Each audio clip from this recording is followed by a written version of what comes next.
Hello students, welcome to lecture 6 of molecular inheritance. Last lecture में हम लोगों ने रेप्लिकेशन जो है वो कंप्लीट किया था। ठीक है, अब हम लोग आगे चलते हैं। जो हम लोगों ने सेंट्रल डॉगमा पढ़ा है, सेंट्रल डॉगमा क्या होता है कि एक यूनिवर्सल पाथ है कि डीएनए से आरएनए बनता है और आरएनए से प्रोटीन बनता है। ये पाथ है किसी भी इंफॉर्मेशन को ट्रांसफर करने, सेल के अंदर इंफॉर्मेशन ट्रांसफर करनी है तो यही पाथ जाएगा। डीएनए से आरएनए बनता है और आरएनए से प्रोटीन। डीएनए से डीएनए बनता है लाइफ में एक बार। ठीक है, आप कैसे समझोगे? मान लो कि कोई घर बनाता है, ठीक है, मतलब एक घर को तोड़ के कोई उस घर में से दो घर बना रहा है। ठीक है, एक घर को तोड़ के उसमें से वो दो घर बना रहा है, वो है रेप्लिकेशन जो once in a life time होगा, सेल की लाइफ में एक बार। बट खाना बनना है, कपड़े धुलना है, सफाई होना है, वो रोज का काम है। तो डीएनए से आरएनए बनना, आरएनए से प्रोटीन बनना, ये रोज का काम है। इस सेल में हजारों बार, लाखों बार होता है, दिन में ही, एक दिन में ही हजारों बार हो जाता है। समझ रहे हो? तो replication once in a life time वाला प्रोसेस है। बट ये जो है ट्रांसक्रिप्शन और ट्रांसलेशन, ये डेली यूज के प्रोसेस हैं, ये रोज काम आते हैं। ठीक है, तो अब हम लोग चलते हैं ट्रांसक्रिप्शन पे। ट्रांसक्रिप्शन क्या है? डीएनए से आरएनए बनना। ठीक है, डीएनए कहां प्रेजेंट है? न्यूक्लियस के अंदर, मतलब ये प्रोसेस न्यूक्लियस के अंदर ही होने वाला है। ठीक है, अब इस पे जाने से पहले, ट्रांसक्रिप्शन जाने से पहले पहले हम आरएनए के बारे में पढ़ लेते हैं कि आरएनए क्या होता है, आरएनए के टाइप्स क्या होते हैं, उनके फंक्शन क्या है। ठीक है, तो structure of RNA is fundamentally same as DNA. ठीक है, स्ट्रक्चर जो है वो सेम है, बट कुछ डिफरेंसेस है। क्या डिफरेंसेस है? Deoxyribose sugar. ठीक है, देखो जो पेंटोस शुगर होता है, हमने बायोमोलिक्यूल्स में पढ़ा था, जो पेंटोस शुगर होता है वहां पे सेकंड कार्बन पे डीएनए में सिर्फ H होता है और आरएनए में वहां पर OH होता है। ठीक है, समझ गए? उसके बाद in place of nitrogen based thymine in DNA there is uracil. ठीक है, थाइमिन की जगह पे आरएनए में यूरेसिल होता है। ठीक है, समझ गए? The presence of thymine at the place of uracil also provide additional stability to DNA. ठीक है, तो डीएनए में थाइमिन होने का क्या रीजन है? कि थाइमिन जो है वो स्टेबिलिटी प्रोवाइड करती है। एक चीज हमको याद रखनी है, DNA is more stable then RNA. RNA बहुत अनस्टेबल मॉलिक्यूल है, इसीलिए डीएनए इवोल्यूट हुआ। देखो आरएनए पुराना मॉलिक्यूल है, RNA was the first genetic material, but वो स्टेबल नहीं था। तो लाइफ ने, नेचर ने सोचा कि भाई ये तो हम इतनी सारी इंफॉर्मेशन ये कैसे रखेगा। ठीक है, तो किसी स्टेबल हाथों में इंफॉर्मेशन जानी चाहिए, तो आरएनए से इवॉल्व होकर डीएनए बना। फिर भी आरएनए को रखा गया है क्योंकि कोई बात नहीं, 5 मिनट का काम तो करता ही है। इंफॉर्मेशन न्यूक्लियस से साइटोप्लाज्म तो ले जाता है, बट उस इंफॉर्मेशन को बोलो कि भाई 5000 साल तक तू रोक के रख, वो आरएनए की बस की बात नहीं है, वो डीएनए कर लेता है। ठीक है, तो इसका जो बस की बात थी, शॉर्ट टर्म मैसेंजर का काम ये कर सकता है, लॉन्ग टर्म के लिए डीएनए इवॉल्व हो गया। ठीक है, तो आरएनए में एक ही पॉलीपेप्टाइड चेन होती है, आरएनए सिंगल स्ट्रैंडेड। ठीक है, कुछ एक्सेप्शन यहां पर है ना, जैसे रियो वायरस जो होता है उसमें डबल स्ट्रैंडेड आरएनए हमें देखने को मिलता है। ठीक है, तो ये कुछ एक्सेप्शन यहाँ पे लिखे, आप पढ़ लेना एक बार। ठीक है, DNA is more stable so preferred for storage of genetic material, ये मैंने बताया आपको। ठीक है, समझ गए? बट ट्रांसमिशन के लिए of genetic information RNA is better. Means RNA fast है, ट्रांसमिशन इंफॉर्मेशन यहां से वहां पहुंचानी है, बट अनस्टेबल है। तो शॉर्ट टर्म के लिए बेटर है, बट इंफॉर्मेशन एक जनरेशन से दूसरी जनरेशन में पहुंचानी है, फादर से सन में, फादर से डॉटर में पहुंचानी है, उसके लिए डीएनए बेटर है। ठीक है, तो कौन सा मॉलिक्यूल किस चीज के लिए बेटर है, नेचर ने उसके अकॉर्डिंग ही उसका रोल डिसाइड किया है इवोल्यूशन के प्रोसेस में। ठीक है, अब आरएनए जो है, टाइप्स ऑफ आरएनए की बात करें, जीनोमिक आरएनए हो सकता है, अगर किसी का डीएनए किसी के पास नहीं है तो RNA work as genetic material. ठीक है, covid, corona virus, RNA work as genetic material. ठीक है, और नॉर्मली हमारे बॉडी में अगर हम देखें तो जो नॉन जेनेटिक आरएनए होता है, जो जेनेटिक काम नहीं कर रहा, जेनेटिक इंफॉर्मेशन कैरी नहीं कर रहा, बट ट्रांसमिशन का काम कर रहा है, इंफॉर्मेशन को न्यूक्लियस से बाहर लाना, प्रोटीन बनाने में हेल्प करना, आरएनए बनाने में हेल्प करना, वो तरीके के 3 आरएनए प्रेजेंट है। आरआरएनए जिसको हम बोलते हैं राइबोसोमल आरएनए, सेकेंड है टीआरएनए ट्रांसफर आरएनए, और थर्ड है एमआरएनए। ठीक है, एमआरएनए इज मैसेंजर आरएनए। ठीक है, तो ये 3 तरह के आरएनए हम सब के बॉडी में, हमारे सब सेल्स में ये हमको देखने को मिलते हैं, ठीक है। और ये तीनों बहुत जरूरी है अगर किसी के सेल में प्रोटीन सिंथेसिस करना है। इन तीनों के बिना प्रोटीन सिंथेसिस नहीं हो सकता, ठीक है। RNA function as adaptor, structural and some cases as catalytic. कुछ आरएनए एंजाइमेटिक भी होते हैं। हम क्या बोलते हैं? ऑल एंजाइम्स आर प्रोटीन्स, ठीक है। बट कुछ आरएनए भी कैटालिटिक फंक्शन शो करते हैं, क्योंकि राइबोसोम इसका एग्जांपल है, ठीक है। राइबोसोम इसका एग्जांपल है, तो ये आपको याद रखना है। अब हम एक एक करके इन तीनों को पढ़ते हैं। फर्स्ट है राइबोसोमल आरएनए। राइबोसोमल आरएनए हमें कहां देखने को मिलेगा? राइबोसोमल आरएनए हमें राइबोसोम के अंदर देखने को मिलेगा। ये कैटालिटिक जो है प्रोटीन बनने में हेल्प करेगा, कैटालिसिस में हेल्प करेगा।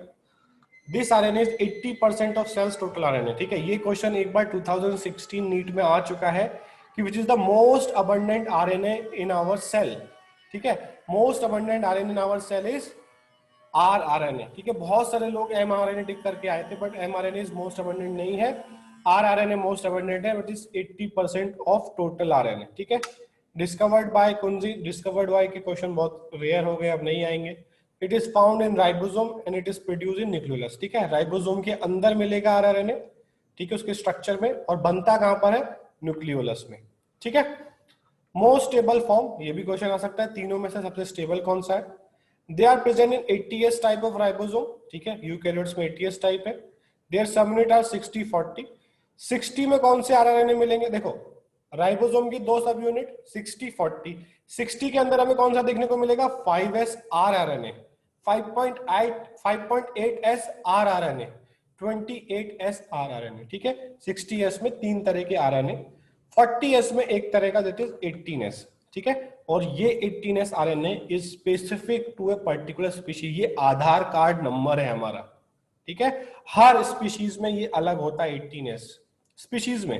ह्यूमन टू ह्यूमन तो सेम होगा, बट ह्यूमन टू डॉग, ठीक है। तो अगर कोई क्वेश्चन देता है, मैंने भी एक बार आप लोगों को पूछा है कि अगर आपको कोई टिश्यू सैंपल मिलता है और आप पता करना चाहते हो वो किस जानवर का है, कोई कहीं पे स्किन मिलती है आपको, आप पता करना चाहते हो किसकी है, टाइगर की है, लायन की है, गधे की है, घोड़े की है, इंसान की है, तो आप उसका 18s आरएनए सीक्वेंस देख सकते हो, ठीक है। उसके बाद 80s राइबोसोम में 4 टाइप के आरआरएनए हो गए। कौन कौन से? 5s, 5.8s, 28s और 18s, ठीक है। अब बात करें प्रोकैरियोट्स की, तो उनके अंदर कौन सी राइबोसोम होती है? 70s टाइप होती है। 70s का अगर सब यूनिट तोड़े 50 और 30, ठीक है।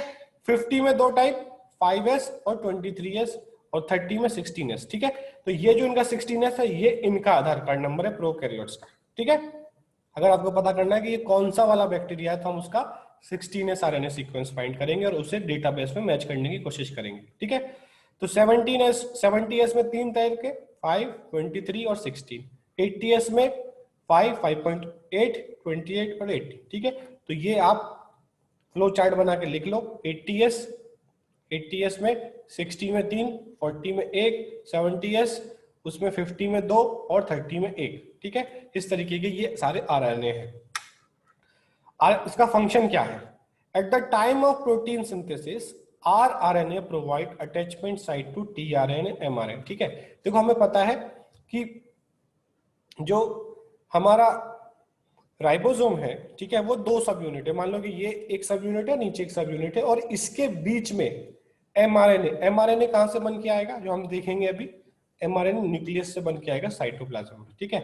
तो एमआरएनए इंफॉर्मेशन लेकर आ रहा है। मान लो एक DNA is the boss, boss के पास से इंफॉर्मेशन लेकर आ रहा है, बट बॉस ने इंफॉर्मेशन इस तरीके से लिखी है कि वो जो लेकर आ रहा है, जो पियोन बॉस के ऑफिस से लेकर आ रहा है, वो उसे पढ़ नहीं पा रहा है, ठीक है। ऐसी लैंग्वेज में लिखा। तो बाहर एक ट्रांसलेटर बैठा जो है राइबोसोम। राइबोसोम उस एमआरएनए को रीड करेगा, उसे कन्वर्ट करेगा इनटू प्रोटीन, ठीक है। उसको बोलेंगे हम ट्रांसलेशन, ठीक है। तो राइबोसोम ट्रांसलेशन कर रहा है।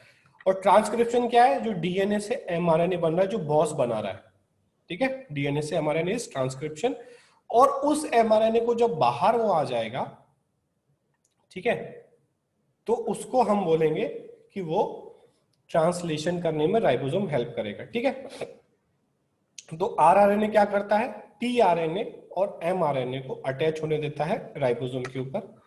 These the bond formed between them are known as salt linkages. It attaches tRNA to the larger subunit of ribosome and mRNA to the smaller subunit of ribosome. ठीक है, तो tRNA ribosome की larger subunit, मान लो अगर eukaryote की बात करें तो tRNA 60S के साथ जुड़ेगा और mRNA जो है वो 40S के साथ जुड़ेगा। ठीक है, अब सेकंड है ट्रांसफर आरएनए। ठीक है, ट्रांसफर आरएनए मतलब देखो राइबोसोम क्या कर रहा है, वो प्रोटीन बनाएगा एमआरएनए को पढ़ पढ़ के, बट प्रोटीन बनाने के लिए क्या चाहिए, अमीनो एसिड। अमीनो एसिड उसकी जो बेसिक यूनिट है। ठीक है, जैसे मान लो कि राइबोसोम एक वॉल बना रहा है, ठीक है, एक वॉल बना रहा है, तो वॉल बनाने के लिए उसे क्या चाहिए, ब्रिक्स चाहिए।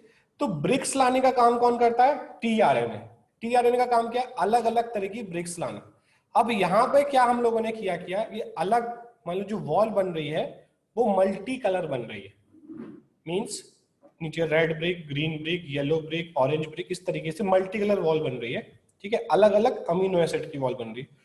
तो हर ब्रिक को उठाने के लिए एक अलग लेबर, रेड वाला ये उठा के लाएगा, ग्रीन वाला ये उठा के लाएगा, येलो वाला ये उठा के लाएगा। वैसे ही अलग अलग अमीनो एसिड को उठाने के लिए अलग अलग टीआरएनए है। ठीक है, तो 10 to 15% ऑफ टीआरएनए है। ठीक है, टोटल का। It is synthesize in the nucleus. ठीक है, ये भी न्यूक्लियस के अंदर बनता है tRNA. It is also known as soluble RNA और अडेप्टर आरएनए। अडेप्टर आरएनए के नाम से बहुत फेमस है, क्वेश्चन आ भी सकता है। स्मॉलेस्ट आरएनए भी ये है। ठीक है, फंक्शन क्या है, at the time of protein synthesis it act as a carrier of amino acids. ठीक है, अमीनो एसिड को कैरी करता है, ये कहां तक लेकर आता है, राइबोसोम तक। राइबोसोम में वहां पर राइबोसोम इससे अमीनो एसिड लेकर उसे प्रोटीन चेन में ऐड कर देती है, तो प्रोटीन चेन लंबी होती जाती है और एमआरएनए पूरा रीड हो जाता है। ठीक है, डिस्कवरी की हॉगलैंड, जेमिकनिक और स्टेफसन ने। स्ट्रक्चर जो है वो मोस्ट कॉम्प्लिकेटेड स्ट्रक्चर जो है वो टीआरएनए का है। ठीक है, हॉली जो एक साइंटिस्ट है उन्होंने क्लॉवर लीफ मॉडल इसका बताया कि इसका स्ट्रक्चर जो है वो क्लॉवर लीफ जैसा है, या फिर अगर हम लोग 3 डायमेंशन में देखें तो एल शेप इसका स्ट्रक्चर देखने को मिलता है। इसका स्ट्रक्चर हम अभी आगे पढ़ेंगे। ठीक है, the structure of tRNA looks like a clover leaf, but in actual structure the tRNA is a compact molecule which looks like an inverted L. ठीक है, तो ये इस तरीके से दिखता है। ठीक है, तो यहां पर अगर हम देखें कि सिंगल स्ट्रैंडेड है। ठीक है, ये सिंगल स्ट्रैंडेड है, बट सिंगल स्ट्रैंड के अंदर ही ये यहाँ पे बॉन्डिंग हो रखी है। There are present 3 nucleotide in a particular sequence at 3 prime end. ठीक है, सीक्वेंस है सीसी है। अब 3 प्राइम एंड पे जो एक्सेप्टर आर्म है, मतलब जहां पर अमीनो एसिड अटैच होगा। ठीक है, ये लेबर है। लेबर क्या करेगा, लेबर जो है वो ब्रिक उठाएगा। अब ब्रिक कौन से वाले हाथ से उठाएगा, तो वो इस 3 प्राइम हाथ से एक्सेप्टर आर्म से उठाएगा, जहां पर एक सीक्वेंस प्रेजेंट होगा CCA। ठीक है, all the 5 prime ends last end are having G। ठीक है, सब 5 प्राइम एंड पे देखो, यहां से शुरू हुआ, ये ऐसे से गया और यहां पर आके खत्म हो गया, तो सबसे एंड में G प्रेजेंट होगा, मींस ग्वानिन प्रेजेंट होगा।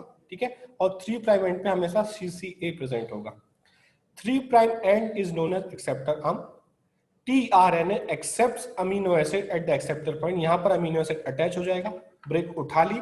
अब ये ब्रिक उठाकर लेकर जाएगा। जब इसने ब्रिक उठा ली, मींस अमीनो एसिड इससे अटैच हो गया, तो हम बोलेंगे एक्टिवेटेड tRNA। यहां पर हम बोलेंगे इसको कि ये चार्ज tRNA है। ठीक है, जब तक इसके ऊपर अमीनो एसिड अटैच नहीं है ये अनएक्टिवेटेड है। जैसे अमीनो एसिड से अटैच हो गया, एक्टिवेट हो गया, लेबर एक्टिव हो गई। अब लेबर उठा के लेके जाएगी ब्रिक, कहां पर, राइबोसोम के पास। राइबोसोम उसको यूज करेगी इन द प्रोटीन चेन। ठीक है, the molecule of tRNA is folded and due to folding some complementary nitrogen base come across with each other and form hydrogen bond। ठीक है, तो ये एक ही सिंगल स्ट्रैंड पर, मान लो यहाँ पर A है और घूम फिर के यहाँ पर T आ गया, तो A और T यहाँ पर बॉन्डिंग बना लेंगे, हाइड्रोजन बॉन्ड्स बना लेंगे, बट ये सिंगल स्ट्रैंड ही है। There are some places where hydrogen bonds are not formed, but कुछ जगह पे हाइड्रोजन फॉर्म नहीं होंगे। ठीक है, और उनको हम बोलेंगे ये लूप्स। ठीक है, ये एक लूप है, ये एक लूप है, ये एक लूप है। ठीक है, ये जो आपको देखने को मिल रहा है, दिस इज एंटीकोडॉन। ठीक है, एंटीकोडॉन मतलब ये एमआरएनए से मैच होगा। एमआरएनए देखो, राइबोसोम जो है वो एमआरएनए को 3 लेटर्स के फॉर्म में पढ़ता है, 3 को एक साथ पढ़ता है। ठीक है, तो वो जो 3 होते हैं उनको हम बोलते हैं कोडॉन। मान लो GCC, वो एक कोडन हो गया, CCA ये एक और कोडन हो गया, और उसका अपोजिट जो है, मतलब GCC का अपोजिट क्या होगा, CGG, वो प्रेजेंट होता है tRNA। जब ये मैचिंग होती है, हम आगे पढ़ेंगे, जब ये मैचिंग होती है तभी अमीनो एसिड देता है, मतलब कहीं गलत अमीनो एसिड ना चला जाए। मान लो GCC कोड करता है फॉर लाइसिन, तो कहीं मिथ्योनिन ना चला जाए, लाइसिन ही जाना चाहिए, ठीक है। अब लूप्स की बात करें, जो लूप्स हमको देखने को मिले, ठीक है, आइनोसिन लूप, स्यूडोहिड्रोसिल और डाइहाइड्रोजुरेडिन, ठीक है। तो फर्स्ट है TNC लूप, अटैचमेंट लूप, ठीक है, ये वाला 7 बेसिस हैं इसमें लूप में, ठीक है। This loop connect tRNA to largest subunit of ribosome, ठीक है। तो इस लूप से ये राइबोसोम जब जाता है ब्रेक लेके, तो ये राइबोसोम से अटैच हो जाता है। एक हाथ में अमीनो एसिड है, दूसरे इस वाले लूप से ये अटैच हो गया राइबोसोम से। दूसरा है recognition loop, this is the most specific loop of tRNA and different types of tRNA है different due to this loop, ठीक है। इस लूप की वजह से सारे tRNA अलग अलग है, ठीक है। इसके पास 3 न्यूक्लियोटाइड है जिसको हम बोलते हैं एंटीकोडॉन, ठीक है। On the basis of anticodon there are 61 types of tRNA, ठीक है। अमीनो एसिड 20 टाइप के ही है, बट tRNA 61 टाइप्स के इस एंटीकोडॉन के बेसिस पे। हम आगे जेनेटिक कोड में ये पढ़ेंगे, ठीक है, टेंशन लेने की जरूरत नहीं है अगर समझ में नहीं आ रहा है तो, ठीक है। तो tRNA recognize its place on mRNA with the help of anticodon. ये मैंने आपको समझाया, mRNA पे जो 3 सीक्वेंस है वो कोडोन कहलाते हैं, और उसका कॉम्प्लीमेंट्री होगा tRNA के। मान लो किसी tRNA के पास है CCA, बट यहां पर है GGG, ठीक है, GGG है, तो CCA मैच कर पाएगा क्या, नहीं मैच कर पाएगा, मतलब वो अपना अमीनो एसिड यहाँ ट्रांसफर नहीं कर पाएगा। यहां पर अगर मान लो GGG है, तो एंटीकोडोन tRNA के पास क्या होता है, यहां पर जो एंटीकोडोन है, ये जो 3 है, ये क्या होना चाहिए, CCC, ये CCC होंगे, तब ये GGG से मैच हो पाएंगे mRNA पे, और अपना अमीनो एसिड बिना किसी टेंशन के ट्रांसफर कर देंगे, ठीक है। ये एक फुल प्रूफ मैकेनिज्म है कि रॉन्ग प्रोटीन ना बने सेल के अंदर, ठीक है। It is a full proof mechanism to avoid a wrong protein to be formed inside the cell, ठीक है, समझ गए। The anticodon of tRNA recognize its complementary sequence of mRNA. The complementary sequence is known as codon, ठीक है, ये समझ गए हम लोग। थर्ड लूप क्या है यहाँ पर जो हमने देखा, ये वाला लूप, ठीक है। This is known as amino acyl synthetase recognition loop.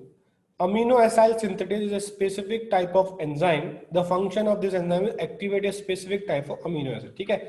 अब अमीनो एसिड तो यहां पर जुड़ेगा, ठीक है, बट वो जो एंजाइम जो जोड़ती है वो इसको यहां से पहचानती है, ठीक है। मतलब लेबर मान लो ईंट लेने गया, ब्रिक लेने गया, तो कुछ जो दूसरा आदमी उसके सर पे ब्रिक रखता है, या जो दूसरा उसके हाथ में ब्रिक दे रहा है, वो एंजाइम है अमीनो एसाइल सिंथेटेज, ठीक है। वो एक अमीनो एसिड लेकर साइटोप्लाज्म से इसके 3 प्राइम, ये जो यहाँ पर एंड था 3 प्राइम एंड पर ऐड कर देती है, एंजाइम इसको पहचानती है यहाँ से और ऐड करती अमीनो एसिड यहाँ पर है, ठीक है, समझ गए।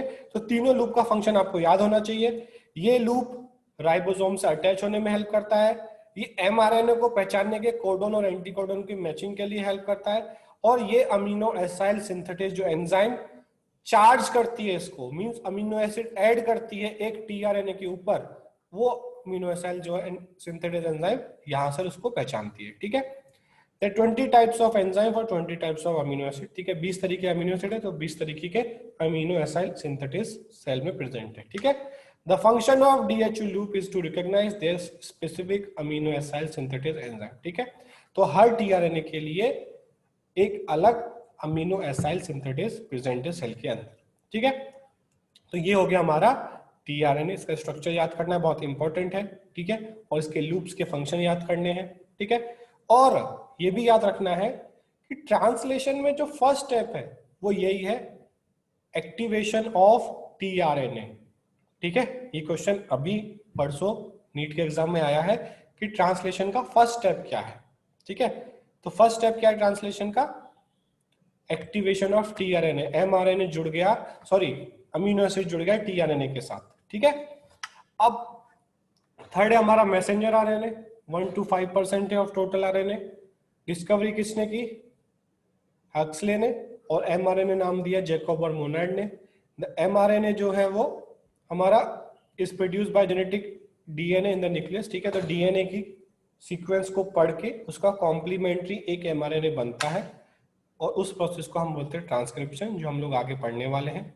It is the least stable RNA, सबसे कम स्टेबल है, तो फटाफट इसे न्यूक्लियस से बाहर आना है और इसकी इंफॉर्मेशन को फटाफट हमको दूसरे फॉर्म में कन्वर्ट कर लेना है। मान लो कि जो बॉस के केबिन से जो नोट निकल के आया, जो पियोन लेकर आया, वो बॉस ने जो है मैजिक पेन से लिखा है, ठीक है, वो कुछ देर के बाद गायब हो जाने वाला है पेज पे से, तो फटाफट हमें उसका इंफॉर्मेशन को ट्रांसफर कर लेना है थ्रू ट्रांसलेशन, ठीक है।